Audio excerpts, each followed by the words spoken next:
Halo teman-teman, selamat datang kembali di Nyata atau Horor. Kalau kamu suka cerita-cerita horor nyata dan mistik dari pelosok Indonesia, jangan lupa tekan tombol subscribe ya, biar channel kecil ini bisa terus tumbuh dan nemenin malammu dengan kisah-kisah yang bikin bulu kuduk berdiri. Malam ini, aku akan bawakan cerita tentang salah satu pesugihan paling aneh yang pernah beredar di Jawa Tengah. Ritual yang katanya bisa bikin suami tunduk dan rezeki lancar, tapi dengan harga yang tak pernah bisa dibayar lunas. Inilah kisah pesugihan nasi kangkang. Malam itu, hujan turun pelan, menetes di atap seng rumah kecil di ujung gang sempit desa Ngadirejo. Di dalam rumah itu, seorang perempuan duduk termenung di dapur, menatap nasi yang baru saja matang. Namanya tidak dikenal oleh banyak orang di luar kampung, tapi warga sekitar memanggilnya Mbak S. Usianya sekitar 30. Wajahnya lembut tapi matanya sayu. Suaminya, yang biasa dipanggil Maska, tidur di ruang depan, mabuk arak murahan seperti biasa. Sejak menikah, hidup mereka tidak pernah mudah. Maska bekerja serabutan, kadang jadi kuli bangunan, kadang menarik becak kalau lagi dapat pinjaman. Uangnya habis buat rokok, minuman, dan kadang judi kecil di pos ronda. Mbak S mencoba bertahan dengan membuka warung kecil di depan rumah. Tapi setiap kali dagangan mulai laku, selalu ada saja musibah. Tabung gas meledak, uang hilang, atau bahan baku basi sebelum dijual. Malam itu, sambil membersihkan panci, Mbak S mendengar suara dari luar jendela. Suara perempuan tua, pelan, tapi jelas. Kalau pengin suamimu nurut, jangan cuma masak pakai tangan nak, tapi juga pakai tubuhmu sendiri. Mbak S tersentak. Ia menatap keluar jendela, tapi hanya terlihat kegelapan dan suara hujan. Ia pikir mungkin hanya halusinasi karena terlalu lelah, tapi suara itu terdengar lagi. Kali ini lebih dekat. Pergilah ke dapur belakang, di dekat tungku lama. Di sanalah nasi yang bisa menundukkan lelaki bisa dimasak. Mbak S merasa bulu kuduknya berdiri. Ia tahu dapur belakang itu sudah lama tak dipakai. Tungkunya hitam, penuh abu, dan sarang laba-laba. Tapi entah kenapa, langkah kakinya seperti digerakkan sesuatu. Ia berjalan perlahan ke arah dapur lama, membawa satu wadah beras yang sudah dicuci bersih. Saat ia membuka pintu dapur belakang, hawa dingin menyambut. Ruangan itu gelap dan lembab. Saat lampu minyak dinyalakan, tampak seekor kucing hitam duduk di atas tungku, menatapnya lurus dengan mata kuning berkilat. "Pergi sana," bisiknya. Tapi kucing itu tidak bergeming. Ia menyalakan api, mulai menanak nasi. Tapi setiap kali ia mengaduk, terdengar suara lirih di telinganya, seperti ada yang berbisik dari dalam uap panas. "Jangan lupa tubuhmu, Mbak. Tubuhmu bagian dari ritualnya." Ia memejamkan mata, mencoba menenangkan diri.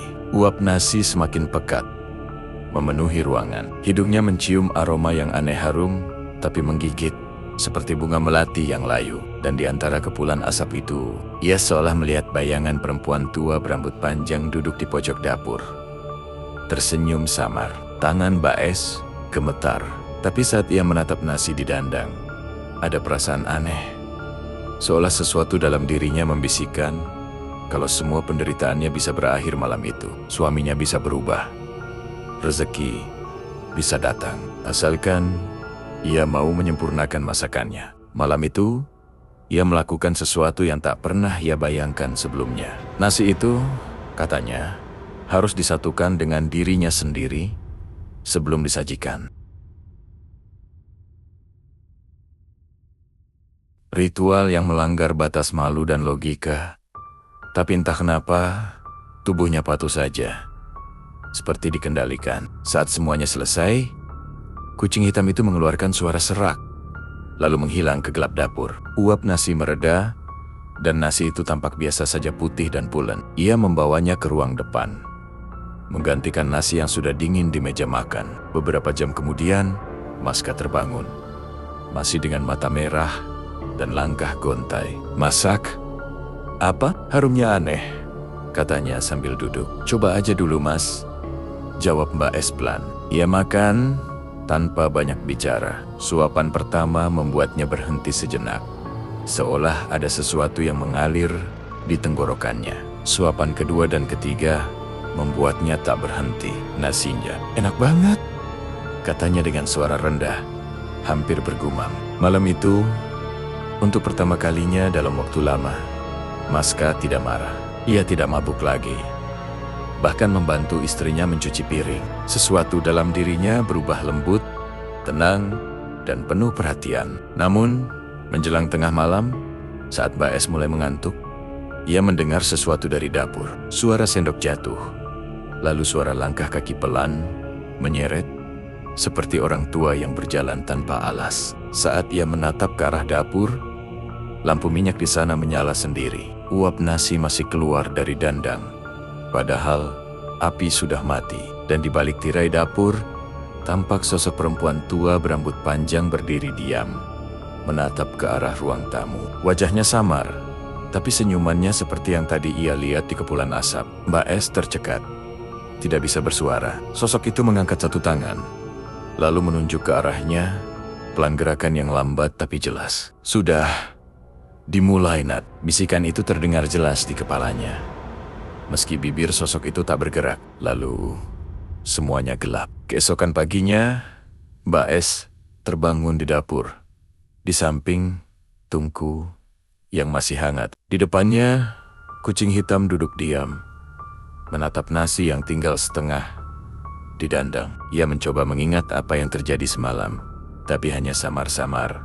Hujan, nasi, uap, dan suara perempuan tua. Maska duduk di ruang depan, tersenyum pada istrinya. Warungmu buka hari ini ya? Aku bantu bersihin dulu, katanya ceria, seolah tak terjadi apa-apa. Mbak Es hanya diam, tapi matanya menatap panci nasi yang masih mengepulkan aroma aneh itu. Entah kenapa, setiap kali mencium baunya, dadanya berdebar cepat, dan di dalam kepalanya terdengar suara pelan, seperti bisikan lembut dari balik asap. Teruskan, Mbak. Baru permulaan. Sudah 3 minggu sejak malam hujan itu. Warung kecil di depan rumah Mbak Es kini selalu ramai. Pembeli datang silih berganti, bahkan dari kampung sebelah. Mereka bilang, nasi goreng buatan Mbak Es punya aroma yang beda. Wangi, lembut, dan bikin nagih. Tidak ada yang tahu rahasianya. Tapi setiap kali nasi baru matang, ada aroma samar seperti bunga melati yang bercampur bau tanah basah. Maska juga berubah. Ia tidak lagi marah, tidak lagi mabuk. Setiap pagi ia membantu di warung, membersihkan meja, melayani pembeli dengan senyum yang bahkan membuat tetangga terheran. Tapi yang paling aneh, setiap kali makan nasi buatan istrinya, matanya menatap kosong sebentar, lalu tenang, seperti kehilangan kesadaran sesaat. Malam Jumat, tepat pukul 11, Mbak Es mulai merasa ada sesuatu yang memanggilnya lagi dari dapur lama. Ia mencoba menolak, tapi ada rasa rindu aneh yang muncul di tubuhnya.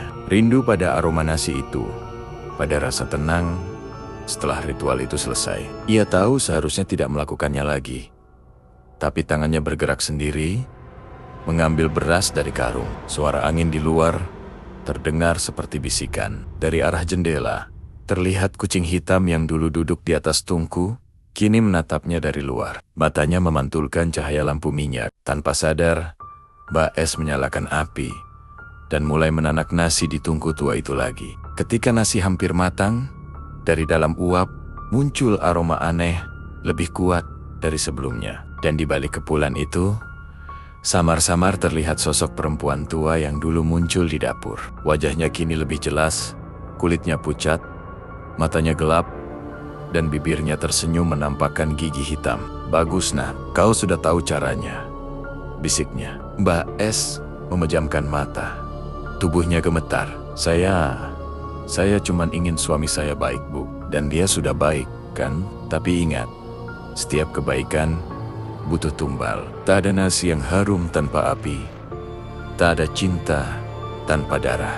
Mbak Es menatap nasi itu dengan panik, tapi tangannya seperti dikendalikan. Ia melakukan ritual itu lagi, perlahan, dalam diam.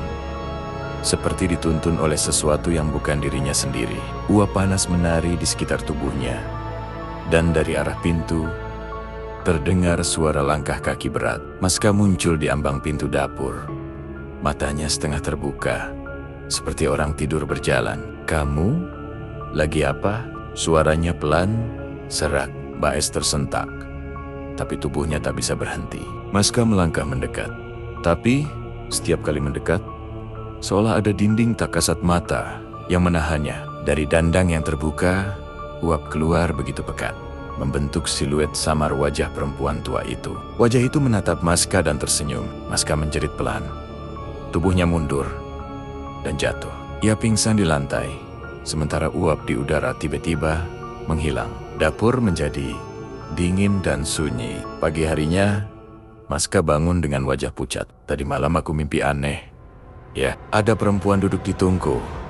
Rambutnya panjang banget," katanya dengan nada bingung. Baes pura-pura tertawa. "Mimpi aja kali, Mas." Tapi di dalam dadanya, ada rasa sesak yang tidak bisa ia jelaskan. Warung mereka makin ramai. Uang menumpuk, pelanggan datang tak berhenti. Tapi, setiap malam Jumat, Baes selalu merasa harus melakukan ritual itu lagi. Dan setiap kali nasi baru selesai, seekor kucing hitam akan muncul di pojok dapur. Duduk diam, seolah menjaga sesuatu.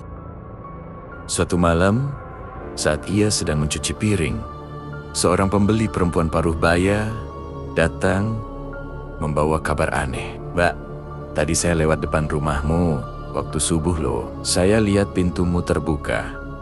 Tapi bukan kamu yang di dapur. Ada nenek-nenek pakai kebaya hitam duduk ngaduk nasi." Mbak S menatap perempuan itu dengan kaget. "Mungkin salah lihat, Bu." "Enggak. Saya yakin banget." Matanya nyala Mbak merah. Sejak malam itu, Mbak S mulai takut sendiri di dapur. Tapi setiap kali mencoba berhenti masak di tungku lama, nasi yang ia masak di kompor biasa selalu gagal bau gosong. Rasanya hambar. Suaminya pun langsung sakit kepala kalau makan nasi yang tidak melalui ritual itu. Suatu malam, Maska mengeluh perutnya panas. "Perih, kayak ada api di dalam," katanya sambil memegangi perut. Embak.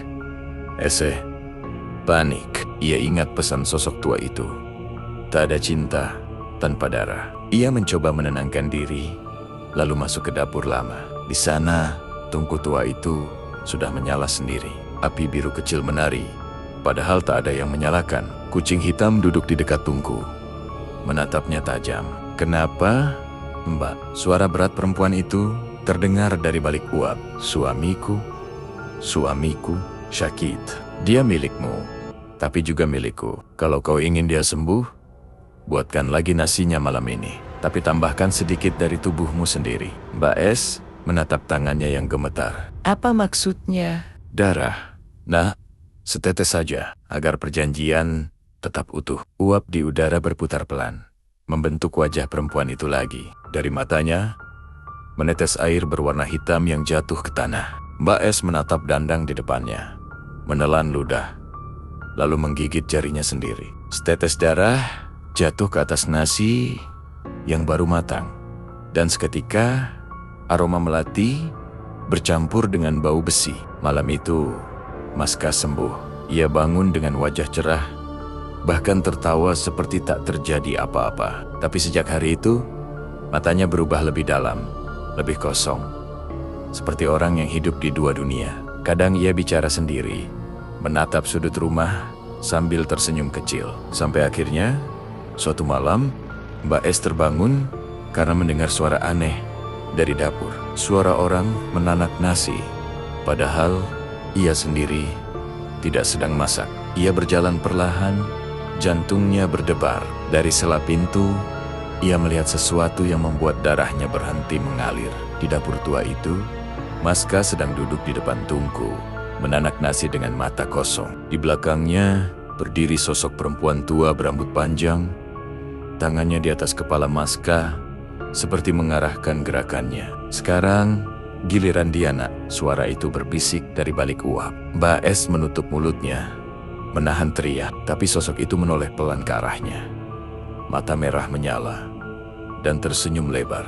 Jangan ganggu, kita sedang masak cinta. Lalu lampu minyak padam, menyisakan bau melati dan suara air mendidih yang makin keras, seperti tawa pelan dari dalam dandang.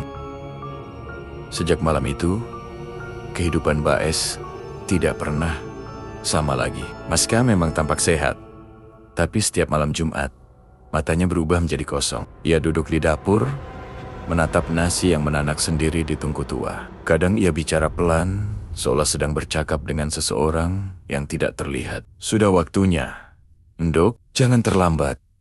Begitu katanya, dengan suara yang bukan suaranya sendiri. Warung mereka masih ramai, bahkan lebih laku dari sebelumnya. Tapi, setiap lembar uang yang Mbak S pegang terasa panas di tangan, seolah baru keluar dari api. Beberapa pelanggan mulai sakit setelah makan nasi dari warungnya. Ada yang mimisan, ada yang pingsan. Tapi anehnya, setiap malam Jumat, mereka datang lagi, memesan nasi yang sama, dengan tatapan kosong seperti orang kesurupan lapar. Suatu siang, seorang ustaz kampung datang tanpa diundang. Ia berdiri di depan warung sambil menatap tungku lama di belakang rumah. Bu, boleh saya tanya? Dari mana asal nasi yang Mbak masak ini? Mbak S gugup. Biasa Pak, dari beras pasar. Ustadz itu hanya menggeleng. Saya melihat sesuatu di belakang rumahmu. Ada api yang tidak mati. Meski siang hari, malamnya, Ustadz itu datang lagi. Ia membawa botol kecil berisi air doa. Dengar Bu, saya tahu ini bukan nasi biasa. Ada sesuatu yang kau ikat di dalamnya. Apapun itu, lepaskan. Sebelum semua ikut ditarik, tapi Mbak S hanya menunduk. Ia tak sanggup menjelaskan bahwa tanpa nasi itu, suaminya akan mati. Setiap kali Maska tidak makan nasi ritual, tubuhnya gemetar, keringat dingin keluar, dan matanya berputar ke atas, seolah sedang dicekik sesuatu yang tak terlihat. Suatu malam, Mbak S memberanikan diri untuk tidak menanak nasi di tungku lama. Ia masak di kompor gas seperti biasa, mencoba melupakan semua itu. Tapi saat api di kompor menyala, suara lirih terdengar dari arah tungku lama. Kenapa berhenti? Nah, kau sudah sejauh ini. Ia berpura-pura tidak dengar. Tapi tiba-tiba, panci di atas kompor meledak kecil, dan nasi di dalamnya berubah gosong hitam. Dari arah tungku lama, uap tebal keluar tanpa api, membentuk sosok perempuan tua itu lagi. Aku lapar, katanya dengan suara serak. Kau janji akan memberinya untukku setiap malam Jumat. Sekarang mana bagianku? Mbak S mundur sambil gemetar. Aku tidak mau lagi. Aku cuma mau hidup normal. Normal? Suara itu tertawa kecil. Tawa yang berubah menjadi gema panjang di seluruh rumah. Kau ingin suamimu hidup? Maka masaklah. Dengan darah seperti biasa. Tiba-tiba dari arah ruang depan terdengar suara benda jatuh. Maska tergeletak di lantai. Tubuhnya kaku dan mulutnya terbuka, keluar darah dari hidungnya. Mbak S menjerit dan berlari mendekat. Mas bangun. Mas, matanya terbuka sedikit. Pupilnya mengecil, dan dari bibirnya keluar bisikan pelan. Masak nasi itu, aku lapar. Tangannya menggenggam kuat tangan istrinya, dingin seperti batu. Dalam panik, Mbak S menatap ke arah dapur lama. Api di tungku menyala sendiri, biru dan tinggi. Kucing hitam duduk di atas tungku, menatapnya tajam. Ia tahu, ia tak punya pilihan. Dengan air mata bercucuran, ia menanak nasi di tungku itu lagi. Tapi kali ini uap yang keluar tidak wangi melati, melainkan bau busuk seperti rambut terbakar. Dari dalam uap muncul suara tawa kecil yang berubah menjadi erangan panjang. Bagus nak, sebentar lagi selesai. Saat nasi matang, Mbak S menyendoknya ke mangkuk dan menyuapkannya ke mulut Maska yang tak lagi bergerak. Begitu suapan pertama masuk, tubuh Maska bergetar keras. Ia duduk tegak, matanya terbuka lebar. Dan dari mulutnya keluar suara yang bukan suaranya. Sekarang giliranku memasak. Mbak S mundur, napasnya terengah. Sosok suaminya perlahan berdiri Langkahnya kaku seperti boneka kayu. Ia berjalan ke dapur, menyalakan tungku tanpa menyentuh apapun. Api menyala sendiri. Dari arah belakang, muncul uap pekat yang membentuk wajah perempuan tua itu. Kau berhasil, nak. Sekarang tinggal satu lagi. Mbak S menangis. Apalagi yang kau mau? Satu tumbal terakhir. Setelah itu, semua milikmu selamanya. Siapa tumbalnya? Sosok itu tersenyum, memperlihatkan gigi hitamnya. Dirimu sendiri. Mbak S berlari keluar rumah, tapi udara di luar begitu berat, seolah kampung sudah tertutup kabut hitam. Dari balik kabut itu, suara gonggongan anjing terdengar jauh, disusul suara azan dari masjid. Tapi suaranya terputus, tiba-tiba, seperti tercekik di udara. Ia berlari ke arah sumur belakang, berharap bisa berwudu dan melawan rasa takut. Tapi begitu ia menatap permukaan air, ia melihat bayangan dirinya bukan lagi wajah manusia, tapi kulitnya mulai pucat. Matanya hitam pekat. Dari pantulan air, perempuan tua itu berdiri di belakangnya. Sudah terlambat, nak. Kau sudah bagian dari kami. Air sumur bergolak, tangan dingin keluar dari dalam, menarik tubuh Mbak S masuk dengan cepat. Ia menjerit, tapi suaranya tenggelam dalam air yang mendidih. Pagi harinya, warga menemukan rumah Mbak S kosong. Tungku tua masih menyala, tapi tidak ada orang di dalam. Hanya ada kucing hitam duduk di atas meja, menatap nasi di dandang yang masih mengepul. Maska ditemukan di dapur. Tubuhnya bersujud di depan tungku. Wajahnya membeku dengan senyum aneh. Matanya menatap panci nasi. Sejak hari itu, warung mereka tak pernah buka lagi. Rumah itu dibiarkan kosong. Tapi setiap malam Jumat, orang kampung masih mencium aroma nasi hangat bercampur bunga melati dari arah rumah itu. Kadang terdengar suara langkah perempuan di dapur.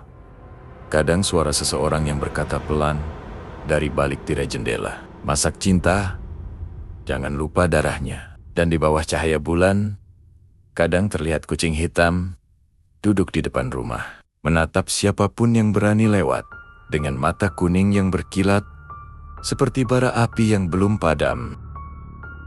Teman,